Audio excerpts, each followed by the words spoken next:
Thanks for stopping by the Hellcat Dogman page. This is my first video for 2022. And like always, this is for historical and entertainment purposes only. In my robo voice, this is a new one I'm going to be doing in the robo voice.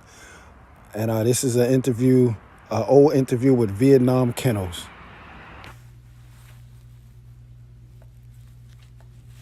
Interview with Vietnam Kennels, TTL. When did you get into the dogs? Well, I got into the dogs in '85, and went under the name of In Your Face Kennels. When I moved to KY in the early '90s, I met Big E at a show, and the rest is history. Big E has been in the dogs since 1968, and is the founder of Vietnam Kennels. He is like a father to us all. Lil Beatty has been around for a while, but just became an active member in 1995. Now Half-Ass Mike is the youngest and newest member with only a year in the game, but has 2 wins under his belt. TTL.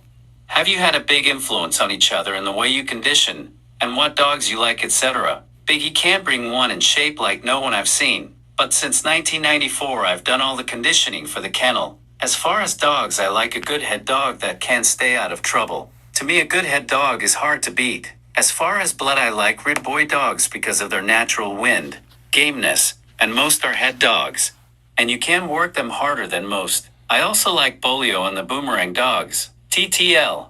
You have a Warkeep for sale. Are many people showing an interest in this? The Warkeep is going well here in the States. It's mainly for the newcomers, but most don't want to learn how to work a dog right. They look for an easy fix or shortcuts. They will learn the hard way, like most of us did while coming up. TTL.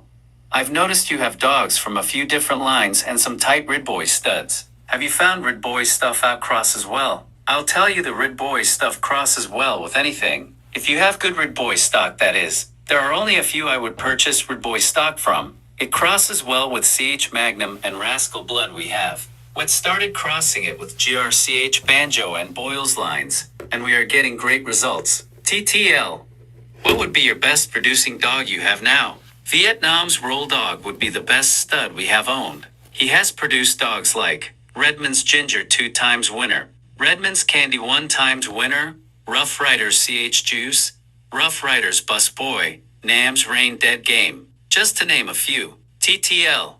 Tell me a little more about Roll Dog. He is a tight Boomerang dog. Is this correct? Nam's Roll Dog came from Chicago and won a lot of $ from people with some OTCs. He is an old dog at 11 years old, and we have a replacement for him from one of his sons. Yes, his top side is inbred Boomerang by way of Saps Lobo. TTL. Is it true you messed with the little Sorrel's blood in the early '80s? Do any of your present-day bulldogs carry this blood? We got the old Boiler bitch in the early '80s after hearing how bad she was from known West Coast dogman who's seen her win 2 matches. Old Boiler is from Sorrel's Hard Eyes out of Bandit. We bred her to Nam's Mac Cujo who won 3, and was from Indian Eddie's Toby out of Carver's Personality. That breeding produced Nam's Baby Boiler, who is one of our main brood bitches to date. She is the grandmother to the recent winning Rough Riders Carpenter. TTL. Do you look for the same qualities in your brood as you do your match dogs? Oh hell yeah. Tay, don't call it the nom for nothing. I want gameness and a bitch with a good build, and that's not spooky. TTL. Can you elaborate a little on CH Spike? CH Spike was bred by T. Walker in Florida. We got him Asa Pup.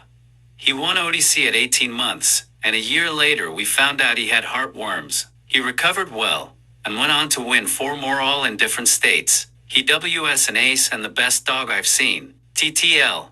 CH Spike beat CH Stallone. Before this, CH Stallone defeated CH Magnum, who won 3 best in shows. What sequence of events resulted in you purchasing Stallone after Spike defeated him? Did Stallone stand the line against Spike? Yes, he did not scratch back in time. I don't want to get into all the events, but let's just say Stallone wasn't 100%. No one else has a champion that has beaten 3 champions and lost to a 4th. So you can't forget what he has done. SP, we took a chance, got him healthy, and he is producing some fine looking pups. That should speak for itself. We own the dog that it took to beat him at that time.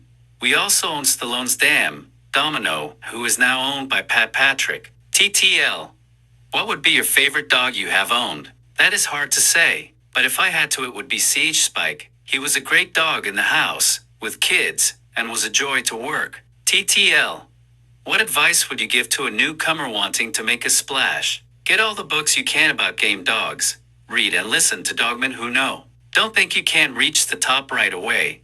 This is the 90s, but you still have to earn it and work hard. With the net in full swing, the would-be dogman can access all kinds of information that just wasn't there when I got started. TTL.